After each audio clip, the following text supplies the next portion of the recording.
السلام علیکم ورحمۃ اللہ وبرکاتہ۔ جی ناظرین، آپ دیکھ رہے ہیں ایڈین نیوز۔ میں ہوں آپ کا میزبان قاری عمر وقاص۔ جی ناظرین، جیسا کہ آپ جانتے ہیں کہ ملک بھر میں اس وقت کرونا وائرس کی وبا اس نے پورے ملک کو نہیں بلکہ پوری دنیا کو اپنی لپیٹ میں لے رکھا ہے۔ ہر ملک، ہر کنٹری، ہر وقت حاکم اپنی استطاعت کے مطابق اپنی رعایا کے لیے، اپنی قوم کے لیے تگ و دو کے اندر مصروف ہے۔ بے آئینی ہی پاکستان کی حکومت، پاکستانی حکومت کے نمائندے، مختلف NGOs اور مختلف لوگ اپنی آپ کے تحت اپنی عوام کو، اپنے لوگوں کو سیکور کرنے کے لیے، بچانے کے لیے، محفوظ کرنے کے لیے اپنی تگ و دو کے اندر لگے ہوئے۔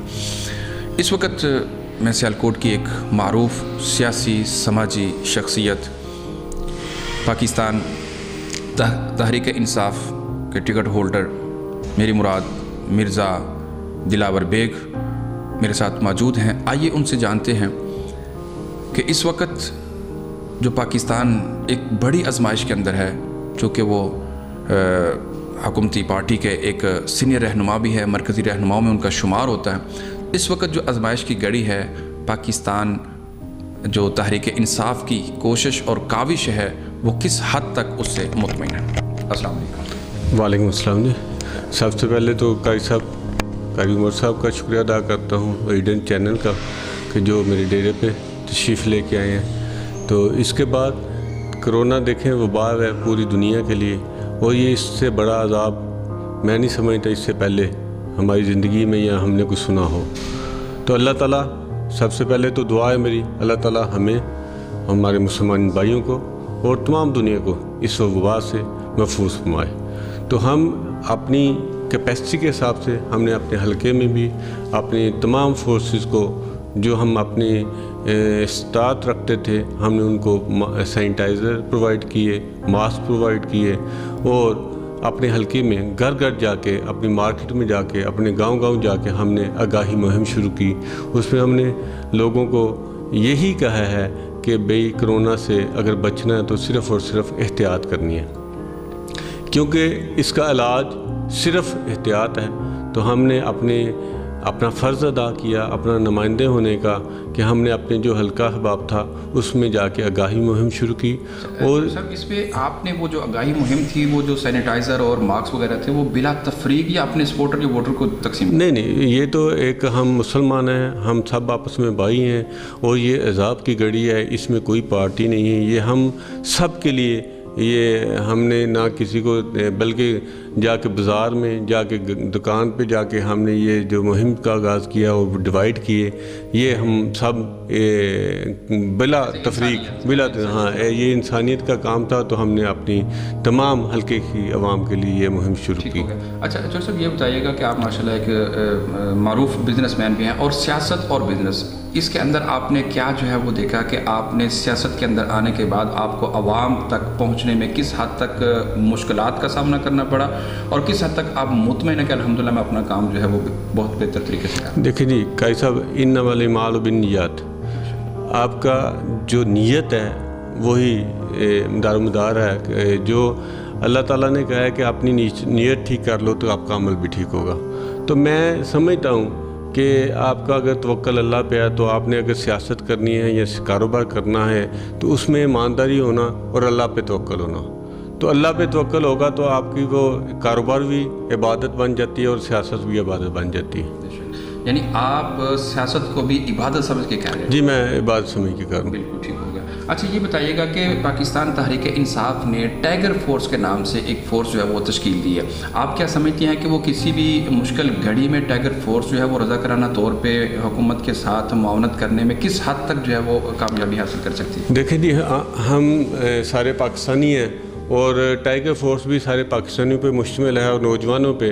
اور یہ ٹائیگر فورس جو ہے کچھ صرف PTI کی نہیں، یہ تو پاکستانی کی عوام جب سمجھیں گے عمران خان صاحب پرائم منسٹر کہ ان کی ہمیں رضاکاروں کی ضرورت ہے، اگر مغرب والے حالات ہو جاتے ہیں تو ہم ان رضاکاروں کو مدد لیں گے۔ اگر اسی طرح حالات رہتے ہیں، اللہ تعالیٰ اسی وبا سے ہم نکل جاتے ہیں، تو ہمارے پاس فورسز ہیں، ایجوکیشن کے لوگ ہیں، محکمہ ہیلتھ کے لوگ ہیں، اور پنجاب پولیس ہے، جو بہت اچھے طریقے سے ہم ان کو خراج تحسین پیش کرتے ہیں، خاص طور پہ بالخصوص ڈاکٹر صاحبان کو جو فرنٹ لائن پہ وہ یہ جنگ لڑ رہے ہیں. تو انشاءاللہ تعالیٰ اگر یہ حالات اسی طرح بہتری کی طرف ہوئے تو شاید ٹائیگر فورس کی ضرورت نہ پڑے. اگر حالات خراب ہوئے تو یہ ٹائیگر فورس رضاکار کے طور پہ استعمال ہوں گے اور مددگار انشاءاللہ تعالیٰ ثابت ہوں گے. اور یہ ٹائیگر فورس گھر گھر جا کے راشن کے لیے بھی اور جو انفارمیشن شیئر ایجنسیز تمام ایجنسیز ہیں ان کو شیئر کرنے میں، یا ہر گاؤں میں ان کو اگر کرتینہ کیا جاتا ہے گھروں میں تو اس کا بھی خیال رکھیں گے. اچھا ڈاکٹر صاحب یہ بتائیے گا کہ جیسا کہ آپ جانتے ہیں کہ مشکل گھڑی میں ہر بندہ اپنی استطاعت کے مطابق جو ہے وہ دوسرے کی مدد کرتا ہے. تحریک انصاف نے اس وقت احساس کفالت پروگرام ایک بہت بڑا پیکیج جو ہے وہ غریب عوام کے لیے دیا. آپ کیا یہ سمجھتے ہیں کچھ لیٹ نہیں کر دیا ہم نے، تاخیر نہیں کر دی کہ جب ہم نے اس کو اسٹارٹ کیا ہے؟ دیکھیں میں نہیں سمجھتا یہ لیٹ ہے، بلکہ بر وقت کیا گیا ہے. اور جتنے بھی ہماری حکومت نے اقدامات لیے ہیں وہ بر وقت لیے ہیں. اس کا رزلٹ دیکھ لیں، وہ مغرب سے بہت بہتر ہے، دنیا سے بہت بہتر ہے، دوسرے ممالک سے بہت بہتر ہے. اور ہمارا جو لاک ڈاؤن کا پروسیس تھا وہ بھی بہت بر وقت ہوا. جب ہم نے چائنا سے ہمارے لوگ متاثر ہوئے تو ہماری اپوزیشن نے کہا کہ یہ ظلم ہو رہا ہے کہ ہمارے لوگ واپس نہیں آ رہے، لیکن وہ ثابت ہوا کہ وہ جو ہاں صاحب کا جو ویژن تھا کہ ان کو ادھر ہی علاج کروایا گیا. اور یہ کرونا وائرس وبا ادھر پاکستان میں لیٹ انٹر ہوئی، یعنی کنٹرول کرنے میں کافی حد تک وہ مددگار ثابت ہوا. اور اس کے بعد جو کرونا آیا تو اس کے بعد جو فیصلے لیے گئے لاک ڈاؤن وہ بہت بر وقت لیے گئے. اور آج ہاں صاحب کا جو ویژن ہے وہ دنیا مان رہی ہے کہ لاک ڈاؤن اگر افراتفری کا اگر لاک ڈاؤن کیا گیا تو لوگ غربت سے مارے جائیں گے. تو آج جو جہاں بہت زیادہ مغرب میں مطلب کہ ابھی کرونا کی وبا عروج پہ ہیں، لیکن ادھر بھی ہاں صاحب کی وہ جو ویژن تھا اس کو اس نے نرم کر دیا ہے. اس کی جو لاک ڈاؤن ہے تاکہ لوگ احتجاج نہ کریں، لوگ بھوک سے نہ مریں. تو اس لیے میں سمجھتا ہوں کہ پاکستان میں حالات بہت بہتر ہیں دنیا سے. اور ہاں صاحب کی جو بر وقت فیصلے ہیں وہ مددگار ثابت ہوئے ہیں. اور اس وبا سے ہم احتیاط کر رہے ہیں، ہماری حکومت احتیاط کر رہی ہے. اور جو علماء کرام ہیں بالخصوص میں سمجھتا ہوں کہ یہ رمضان آیا رحمتوں والا برکتوں والا مہینہ ہے، ہم نے عبادات بھی کرنی ہے. تو میں سمجھتا ہوں جو ہاں صاحب نے اپیل کی ہے، ڈاکٹر صاحبان نے اپیل کی ہے، تو ہمیں سب کو حاکم وقت کی بات ماننی چاہیے. اور یہ شریعت ہے. اور امام مسجد میں ان سے بھی اپیل کروں گا، جہاں جہاں پورے پاکستان میں امام مسجد ہیں وہ ہمارے نمائندے ہیں، ان کو چاہیے کہ وہ ماسک پہنیں، سینیٹائزر یوز کریں. اور جو یہ ایس او پی کی تمام جو پالیسی اس کو ہدایات ہیں اس پہ عمل کریں. اگر وہ عمل کریں گے تو ان کے جو نمازی دوسرے ہیں وہ بھی ان کو دیکھ کے کریں گے.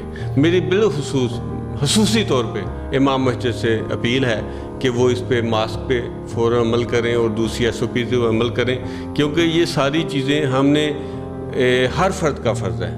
یہ نہ صرف عمران خان صاحب کا، نہ صرف حکومت کا، نہ صرف ڈاکٹر صاحب، بلکہ ہر فرد کا یہ فرض ہے کہ ہم اس کی ایس او پیز پہ عمل کریں. آپ کیا سمجھتے ہیں کہ اپوزیشن اس وقت حکومت کے ساتھ اس معاملے میں بھرپور مکمل تعاون کر رہی ہے یا کہیں پہ فقدان یا اصلاحات کی ضرورت ہے؟ دیکھیں ان کو اپنی سیاست سے ہٹ کے پاکستان کے لیے اس وبا سے بچنے کے لیے اس کو بھرپور عمران خان صاحب کا ساتھ دینا ہوگا. جب ہم اس وبا سے نکل جائیں گے تو وہ سیاست کر لیں. عمران خان صاحب کا بھی حق ہے اور اپوزیشن کا بھی حق ہے، لیکن جب سیاست کا ٹائم آئے گا تو سیاست کر لیں. اب وبا سے احتیاط کرنے کا، عوام کو آگاہی دینے کا اور اس پہ عمل درآمد ایس او پی پہ عمل درآمد کرنے کا وقت ہے اور پاکستان کو بچانے کا وقت ہے. اچھا، اس وقت آپ اپنے حلقہ کی عوام کے نام کیا پیغام دینا چاہیں گے؟ ہم ان سے یہی کہیں گے، اپیل کریں گے اپنی عوام سے کہ جس طرح آپ نے لاک ڈاؤن پہ عمل کیا ہے اسی طرح اس لاک ڈاؤن پہ عمل کرتے رہیں جب تک ہاں صاحب کہتے ہیں، یہ حکومت پاکستان کہتی ہے. اور تمام پنجاب پولیس سے ہماری تمام ایجنسیز جو ہیں وہ اس پہ جو ہدایات دیتی ہیں ان پہ عمل کریں تاکہ اس پہ عمل کر کے ہی اس وبا سے ہم نکل سکتے ہیں. انتظامیہ بعض مقام پہ عوام کے ساتھ بہت سختی اور بہت تشدد کے واقعات بھی سامنے آ رہے ہیں، انتظامیہ کے نام کو پیغام؟ جی میں بالکل، بلکہ ہمارے پرائم منسٹر عمران خان صاحب نے بھی اس بات پہ پنجاب پولیس سے بھی کہا ہے کہ وہ ڈنڈے سے نہیں پیار سے سمجھانے کی کوشش کریں، اور لیکن لاک ڈاؤن میں کیونکہ سختی اس لیے ہے کہ کیونکہ ان کی جان بچانا مقصد ہے. اگر تھوڑی سختی آ جاتی ہے انتظامی معاملات میں تو اس کو عوام کو بھی درگزر کرنا چاہیے اور اس پہ عمل درآمد کرنا چاہیے. Thank you. جی ناظرین، جیسا کہ آپ سن رہے تھے کہ مرزا زابر بیگ صاحب ہمارے ساتھ موجود تھے اور وہ اپنے سوالوں کا جواب دے رہے تھے، اور انہوں نے بڑے ہی احسن انداز میں اس بات کی طرف توجہ دلائی ہے کہ وقت حاکم وقت، بڑی پیاری بات ان کی ہے کہ یہ شریعت کی بات ہے، ان کی بات ماننا، ان کی ہدایات کو فالو کرنا، اور یہ ان کا جو بات کا تھا مخفف، وہ قرآن مجید کے 5ویں پارے میں آیہ کریمہ آتی ہے، یا ایھا الذین آمنوا اطیعوا اللہ واطیعوا الرسول واولی الامر منکم، جو تمہارے امراء ہیں، جو تمہارے حاکم ہیں، تم ان کی اطاعت کرو، اللہ اور اس کے رسول کی اطاعت کرو. تو لہٰذا ہمیں وقت حاکم کے ساتھ کوآپریٹ کرنا چاہیے، اس کو مضبوط کرنا چاہیے، اپنی ریاست کو مضبوط کرنا چاہیے، وہ چاہے لاک ڈاؤن ہو، وہ چاہے کسی بھی قسم کی ہدایات ہو، وہ مسجد میں ہو، وہ مندر میں ہو، وہ محراب میں ہو، وہ بازار میں ہو، وہ کہیں بھی ہوں، ہمیں ان ہدایات کو فالو کرنا چاہیے تاکہ ہمارا ملک اس آزمائش کی گڑی سے باہر آ جائے. اور بالخصوص انہوں نے علماء کو اپیل کرتے ہوئے کہا، چونکہ وہ سمجھتے ہیں اس بات کو کہ علماء ہی وہ طبقہ ہے کہ جو ایک امت کی رہنمائی کے لیے جو ہے وہ آگے فرنٹ لائن پہ آتا ہے، اور عوام بھی ان کی بات کو جو ہے وہ اچھے طریقے سے جانتی ہے اور سنتی ہے اور پھر اس پہ عمل کی بھی کوشش کرتی ہے. تو یہی انشاءاللہ آج کا ہمارا میسیج ہے کہ پاکستان کے بقا کے لیے، پاکستان کی تکمیل کے لیے، پاکستان کی حفاظت کے لیے اس وقت سیاست کا انہوں نے بڑے واضح الفاظ میں کہا ہے کہ وقت نہیں ہے کہ ہم آپس میں پارٹیاں جو ہے وہ سیاست کریں، بلکہ آپس میں اس وقت اتحاد اور یکجہتی پیدا کرتے ہوئے قوم کی بلا تفریق اپنی خدمات کو جاری و ساری رکھنا چاہیے. اور انہوں نے اپنے حوالے سے کہا کہ چونکہ میں ایک بزنس مین بھی ہوں اور میں سیاستدان بھی ہوں، لیکن میں سیاست کو بھی عبادت کے طور پہ لیتا ہوں، اور یہ بھی اس حدیث کا مفہوم ہے کہ جس کے بارے میں آپ صلی اللہ علیہ وسلم کی حدیث ہے کہ ان نومہ و نبہہ اجر کلہ، جو اللہ کے لیے کوئی بھی کام کرتا ہے تو اس کا اٹھنا، بیٹھنا، جاگنا، کھانا پینا عبادت بن جاتا ہے. تو لہٰذا یہ بہت بڑا میسیج ہے دوسرے سیاستدانوں کے لیے کہ وہ اپنی کرسی کے لیے، اپنے اقتدار کے لیے نہیں، بلکہ اپنی عاقبت کو، اپنی آخرت کو بہتر کرنے کے لیے ایک نیکی کا جذبہ رکھتے ہوئے عوام کی بہتری، فلاح اور بہبود کے لیے سیاست کے اندر جو ہے وہ قدم رکھیں تاکہ ان کی دنیا بھی بہتر ہو جائے اور آخرت بھی جو ہے وہ بہتر ہو جائے. انشاءاللہ نئے پروگرام میں، نئے انداز میں اور نئے مہمان سے آپ کے سامنے انشاءاللہ جلد ہوگی ملاقات. اس وقت تک کے لیے مجھے اپنے کیمرہ مین عثمان علی کے ساتھ دیجیے اجازت. دیکھتے رہیے ایڈین نیوز. دیگر خبروں، تبصروں اور تجزیوں کے لیے ہماری ویب سائٹ www.ednpk.tv وزٹ کیجیے. اللہ حافظ.